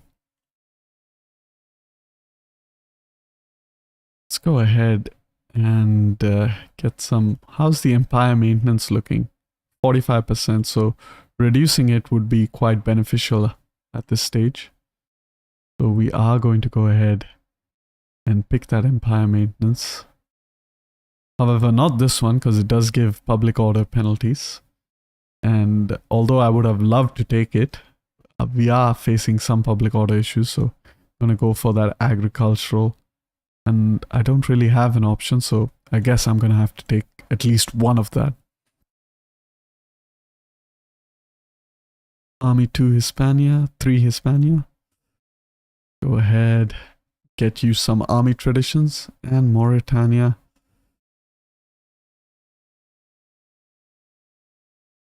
You are of the landowners party, so might as well give you a governor's ability. And I can also give you some households. Might help. Definitely not gravitas. For zeal, that is quite good, so I can finally engage in some politics. And that's going to be super helpful. Get the public order. Meanwhile, our faction leader just cross-checking what traits we can change. We don't need the unit replenishment anymore. However, what we can get, cavalry experience, is pretty decent. It's nothing too great. We will just go for that, I guess, because there's nothing better really. For melee attack for sword units. However, I do like the melee attack skill and defense for all spear armed units, and that does affect hoplite units as well, so definitely want to take that. Meanwhile, is there any character we can promote? Can promote this guy. Keep him happy. Okay. And yes, lastly but not least. The benefit is not available for non-ruling party members. Great. What is the point of marrying political rivals, I guess? I have no idea. Does it really even improve the loyalty? It doesn't really.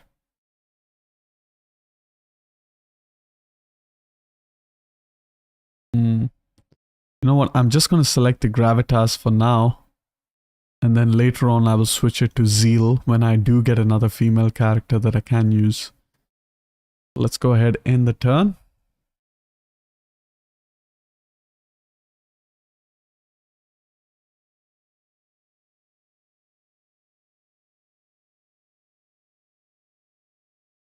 Rome is making its way into Sicily, so I definitely need to attack this army in the next turn. Otherwise, I am going to have to face off against two armies. And pretty much for a very long time, I feel we're going to be stuck on the defensive in Sicily unless and until we can get a second army. Ideally, we would like to have 3 armies. 3 armies is the bare minimum for taking on Rome. But we don't have that kind of luxury because our economy isn't, up and running just as yet. However, the more the Romans attack us, the more we can enslave, the more our economy can grow. Non-aggression. No. I'm not going to take any non-aggressions, and I shouldn't because I do have the xenophobe trait in my political rivals. And I didn't notice that, so I have actually made some non-aggression treaties. And that is costing me quite dearly in terms of party loyalty. I guess as a last resort, I could technically use that edict. And I think I should actually. Hanno. Finally, a son comes of age. Wait, what? Which son? Hanno. Hanno sounds like the Hannanid dynasty. Oh, sigh. Right. What are we looking at over here? All 3 REI. You know what? If I do attack him, he will retreat. Nope, he won't. So I will retreat. And that doesn't look too good. I'm gonna have to attack that army. And he is in a fortified position. And he does have a lot of spears. That doesn't look good. Meanwhile, over here, could move south. And then we can attack these pirates in the next turn.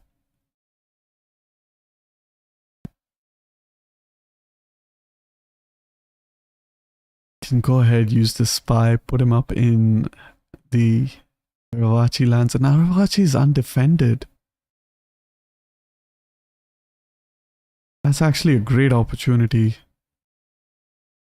So I'm actually gonna try to move towards the Aravachi. And I will get access to copper, which is great because I can build, you know, yet another blacksmith or shield maker and weaponsmith. I need these two really. If you believe in you, you will win. Yeah, I believe in myself too. However, the point is to win with as low casualties as I can. However, I will honor your request and I will bite the bullet. Go ahead, quick save. And we are going to attack into this fort. And I do have archers, so that's a great thing. I can burn down their towers, which I'm going to have to do.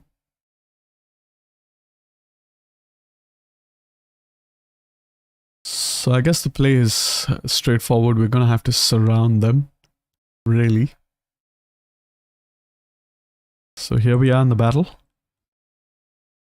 We're going to have to surround the Romans, so quickly get 2 archers on this side. Actually get all 3 of them in the same group. Put our cavalry all in one group, elephants in the other group. Hoplites can be on this side. Okay. Cavalry in behind the hoplites isn't very useful. We do have these very defensive sword units, these Sicilian veteran mercenary swords, and these guys are more attack oriented, so I'm gonna put them on this side. Get a cavalry over here. Put our general with our main hoplite troops. Get our cavalry on. Yeah, we already have our cavalry onto this side. Get our elephants in there. Actually, we can put our elephants with the attacking units, and we definitely want 1 archer on this side, and on the other side we can have 2 archers kind of spread out. And what we can hope for is that the Romans don't decide to attack us. Just gonna fast forward here. Okay, move all of these guys up close. Make sure the archers are on guard mode as always. Sergeant Miriam Swaraj, in my experience, they don't really come out unless you have some sort of artillery.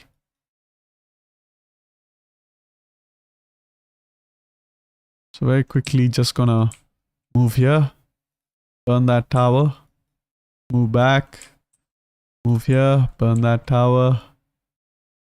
Come on. And move back. Quickly on this side, we are going to do the same thing. Going to move into.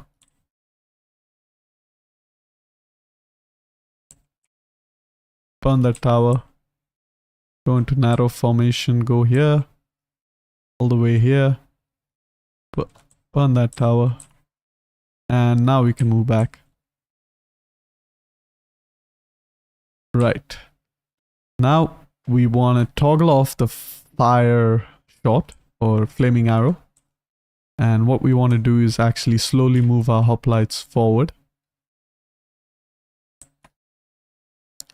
Get these archers around. And where are the archers on this side? There you are. Move them around.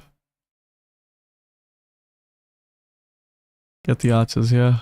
Okay, they're coming out. So that's great.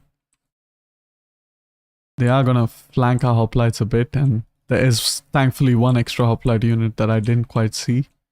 Meanwhile, we are gonna move everyone close. We're gonna move these guys close as well. And now we can shoot into the unshielded side. Get the Numidians on skirmish mode.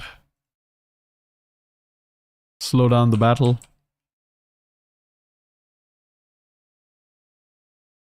Great. And now that all of the army is either hitting my very defensive troops on the left and right hand side, in the center, I have these offensive units. And I can't really move my general. Get him in phalanx formation. And here's a nice blob, so we are going to concentrate fire over there. And there is a really nice trick that I can technically do here, is if I actually burn that wall, it'll act sort of kind of like a grenade, although I'm not sure if I can do it while in combat. So definitely want to burn that. This general can actually try to burn this wall. This unit is not really engaged, so go ahead and burn those walls. Hurry up. Yep, now that that wall is burned, when it actually explodes or bursts, it will kill a lot of units.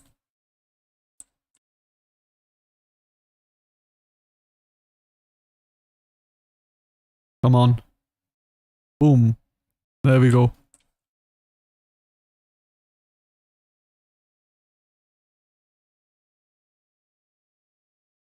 Get these guys in here. It's not looking good for this cavalry unit.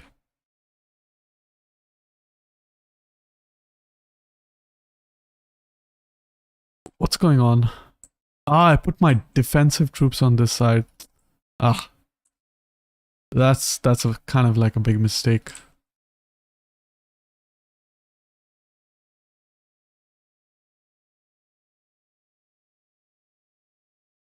Get our elephants around.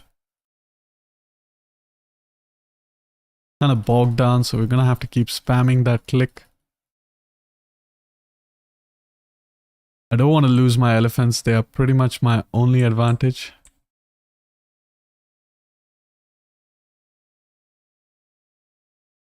Get my general around.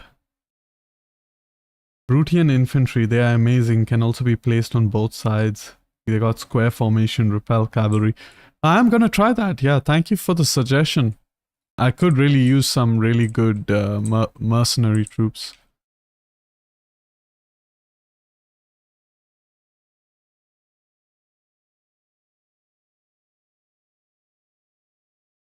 And these hoplites are doing quite well. So I'm just gonna fast forward here because nothing much is happening. Everything's pretty stagnant. However, over here on this flank, things are not looking too good.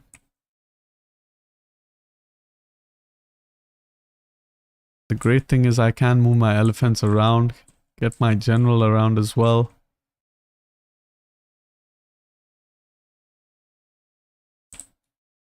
Go ahead and just charge that unit. I really need to charge here as well.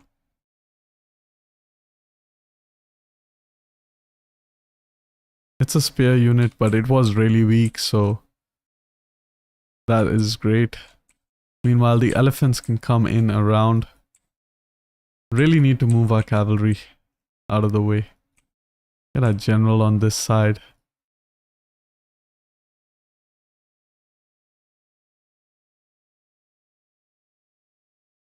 Need to get our hoplites in and around. Get these guys back into the fighting. Move our cavalry to that side. It's really desperate situation. Because we kind of made a mistake and put all of our offensive troops on that side.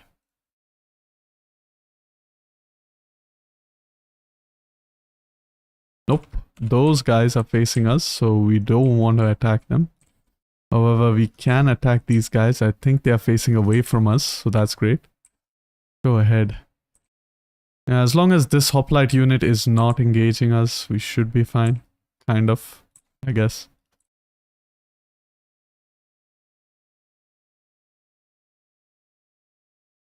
Get elephants in there, come on.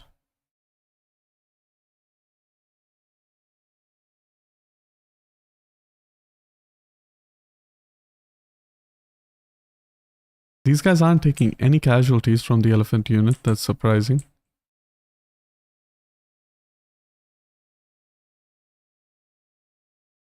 Oh, okay, I need to slow down. Yeah, get all the hoplites in position now.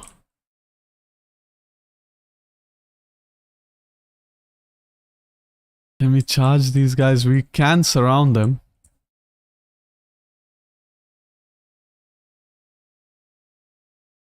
Okay, that's a good charge. We're gonna hit that J key, move them out.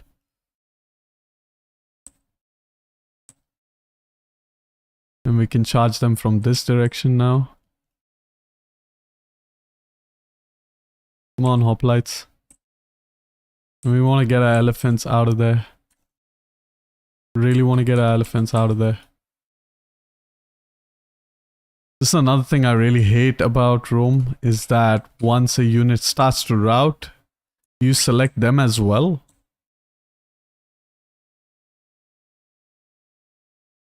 Kind of losing a bit of my elephants.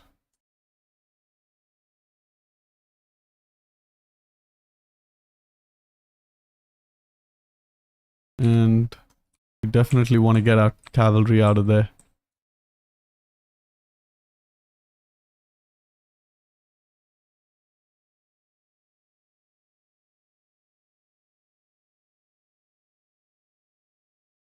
I want you to attack these guys, not the hoplite unit. Okay, we need to slow down again. Get our general.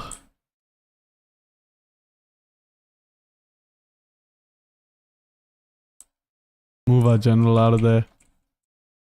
Just use our archers to kind of pin these guys down, I guess. We are taking a lot of casualties. More than I would like to.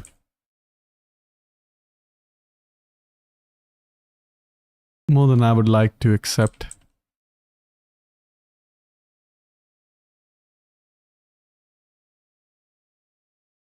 Get the elephants here. Pretty much charge right head on into the hoplite phalanx. That's not looking good. Okay, can get our cavalry here. Then we could end this battle fairly quickly. Crossbows from Syracuse are also killers. But only good on land battles since they behave more like slingers. Yeah, they're kind of like... They're really good. They have a slow rate of fire. But they're really good. No doubt about it. Okay. 1, 2, 3, 4. Let's fast forward this. We're gonna wipe out as much of these guys as we can.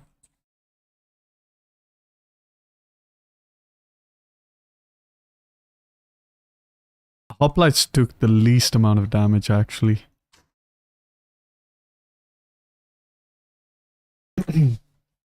But we did manage to lose quite a bit of merc units. So I'm not too happy about that. A lot of units over there. Let's go in that direction.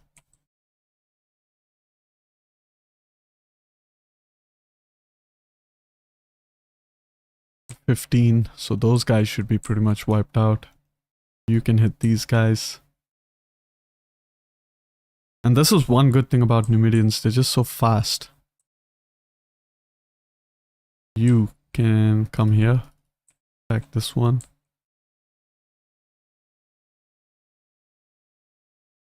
So they will get a lot of kills on the route. Which is kind of helpful because we want to try to eliminate as much of Rome's armies as we can. And yeah.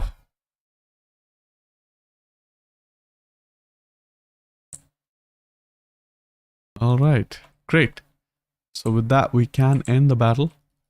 These guys are only 15, so they should be wiped. Close victory. I don't get very many of those. And I pretty much lost most of my mercenaries. Well, didn't lose, but they are quite depleted.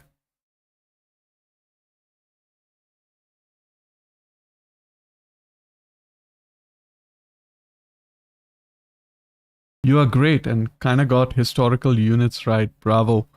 Yeah, I do like to go for a very historical kind of a build with Carthage and with Rome, especially.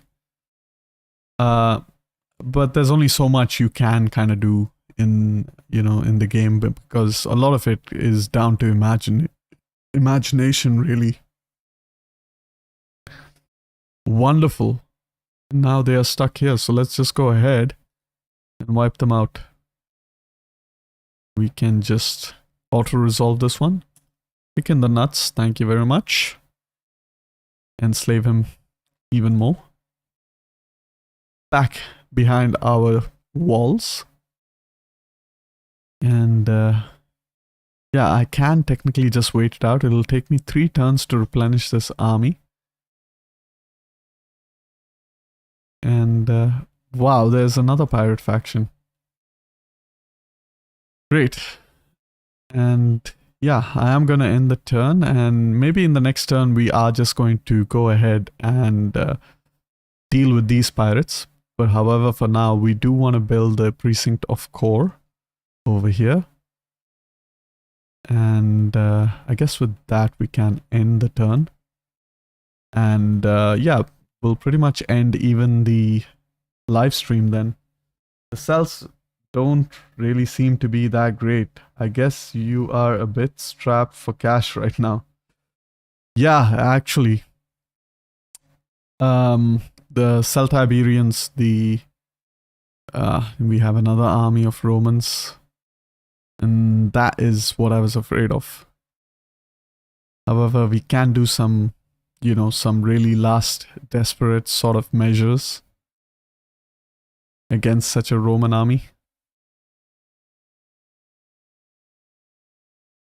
Our cash situation should improve quite a bit once the ports are built. And once we get rid of those, like, friggin' pirates, man. Like, really, Africa is one of the worst provinces in terms of, pirate spawns, because you get 2 pirates in the region. You get one near Euphronta, and you get one that spawns near Carthage,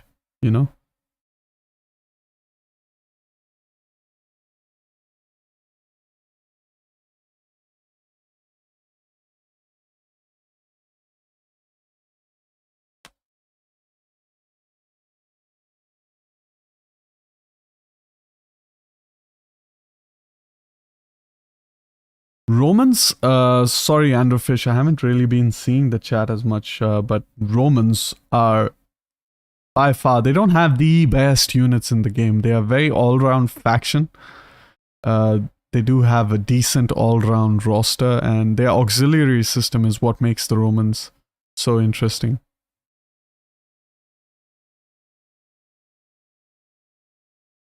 What's going on over here? These guys attacking me? No, they're not. The Romans don't seem interested in taking Taurus. I don't know why they're spending so much time. Another fortified battle, really? Yeah, that's not gonna happen. It's all Principes. It's like a horribly inaccurate historically. I mean, where are the Hastati? Although I don't really blame them, because Hastati are crap. They come from the same population class, and they are much inferior to the Principes. Meanwhile, over here, I am going to get rid of these 2 units. They're not doing me any favors. You know what? I could get another elephant unit. It's 408, 300, and quite a big jump, actually. You know what I am going to do? I am going to merge these 2 units. Disband that one. Chariot, only 25. Still pretty powerful. Should I get the chariots? Chat, what do you think?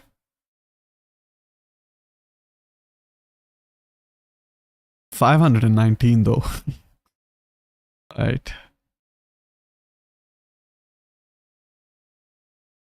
What I definitely need is an extra elephant unit. And really, this Roman army could attack Panormos.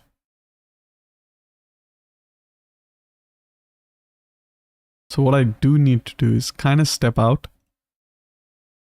And I kind of need to definitely get some more archers. Archers are really powerful. And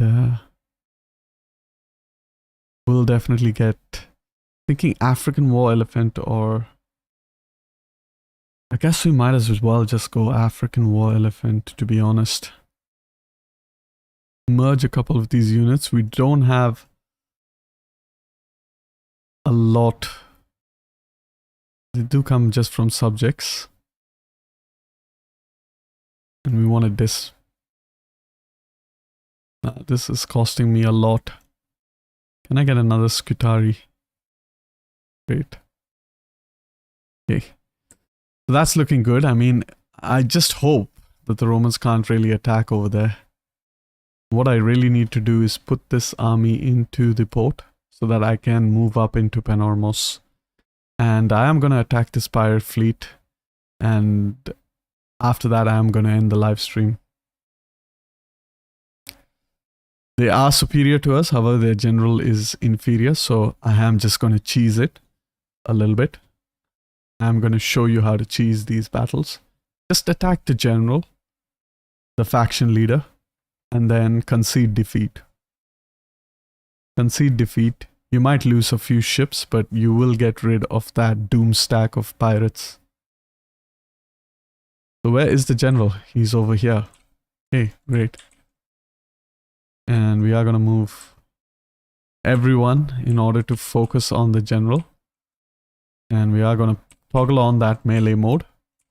Begin the battle. Dedicate 2 ships. Actually, just 1 should be enough because the general is pretty low tier. These ships look pretty massive. Sorry. So, definitely want to fast forward a bit over here. Definitely want to hit that. It can slow down a bit.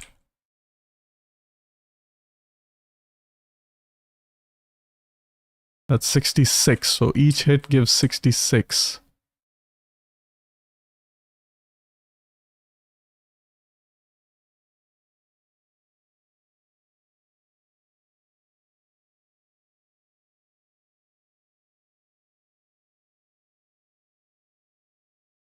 Okay, I'm not really cheesing it. Looks like I can... Well, I have lost a ship.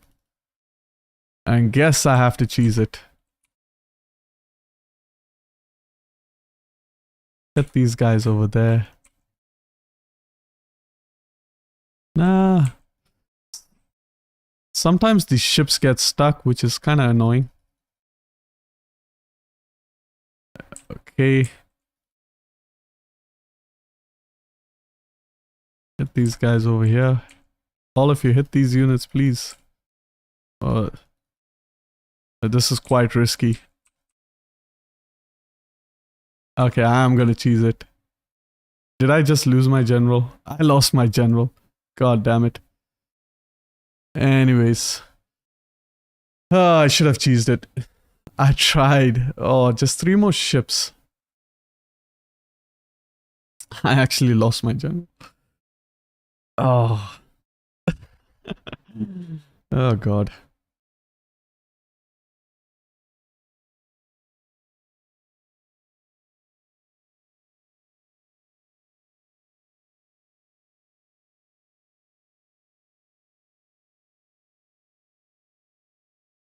Should have been a bit more conservative with my general in hindsight. What? I thought I killed... Let's get the Basid dynasty. I thought I killed that guy, the general. That's strange. How did he survive? Ah, it's because now they have another fleet over here. Ah, so I couldn't cheese it anyways, so...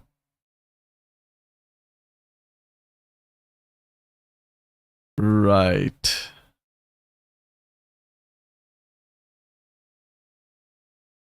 My general died, yeah. My general died. My admiral, rather. I didn't think that through, actually. I didn't think that this and this is part of the same faction. So I tried to cheese the battle, really. And with that, I have lost a general. And I guess that's what I get for trying to cheese stuff. Get some more over here. Get this and that. Meanwhile, our spy all the way over here.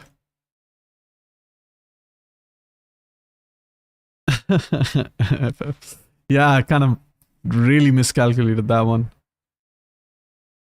And I don't really know what to do here, man. Like, I could attack Numantia. Just gonna have to quickly have a look what's going on.